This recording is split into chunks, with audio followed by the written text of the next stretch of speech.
The funnel, how you link everything, how you get everything back to your website is links to your website. And this you do all over the internet as often as you can. You have a blog, you have Facebook, you have LinkedIn, you have any opportunity you have to link back to your website using keywords, just like that up there. Web 180's web consultants are amazing. I wonder who wrote that. You see how web consultants is the keyword that's underlined and linked? Do you understand that? If you use the keywords to link back to our web consultants page, that generates value and relevance for our cause. So that we start to rank. Now we're not only going to rank with our website because there's relevance of an inbound website linking to my web consultation page, but wherever this link is, there's also value there. So if I have this on my blog and I'm linking back to my website, I get value on my blog and I get value on my website.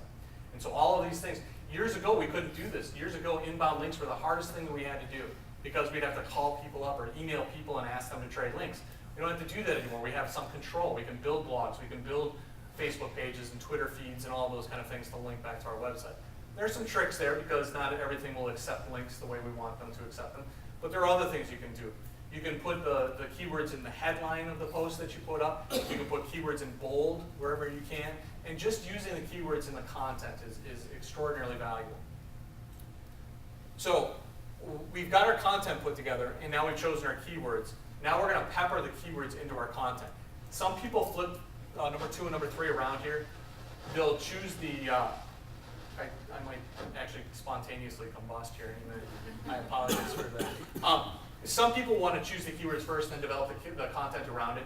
The problem for me, this is just a personal thing, is I get a little off track. I'd rather write my content and then use the keywords I know work within my content, because at least I know my content is focused, and then I can pepper the keywords into that content.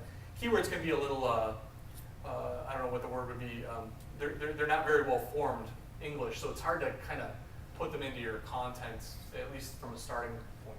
It's harder for me. But you certainly can choose your keywords first and then do your content around it. Now that we have this content with our keywords in it and links already built into it, now we're going to repurpose all this content. We're going to take a paragraph or 2 and put it up on our blog. We're going to take a headline and maybe a sentence and put it on our Twitter feed.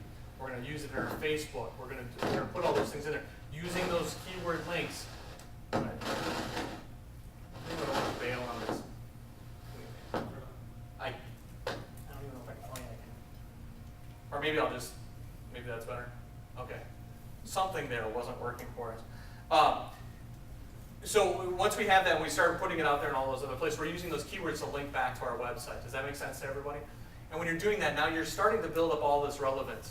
And when you use the keywords to link back to your website, just like I showed you in that slide before, when you start doing that, again, you're linking back to the page on your website that deals with that set of keywords. Does that make sense? Anybody have any questions on that? Okay, now we're going to start enhancing our relevance. We're going to start letting people know. We're going to start building our audience. We're going to start doing all of that kind of thing. And to do that, there's a couple things to keep in mind. Building an audience on Facebook is different than building an audience for your newsletter. And building an audience on your website is different than building a Facebook audience and a Twitter audience and what have you. So we're not going to get into all of that today. But if you already have that audience, or if you already kind of have an idea how to build that audience, you're going to start using your keywords in all of those different avenues, and the relevance and the traffic that you'll drive to all your different channels is going to be immense. And then the value that gives you in search engines across the board will be amazing. There's also something called compelling content. This is big with Google and Yahoo.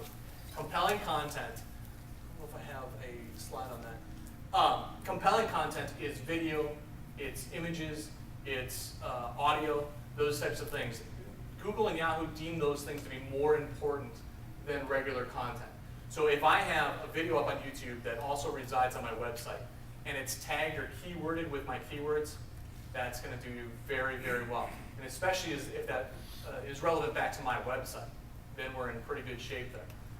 You're building immense relevance in just that one piece of content. And of course, content is always king, so textual content is important. It is very important, but images and video tend to win out.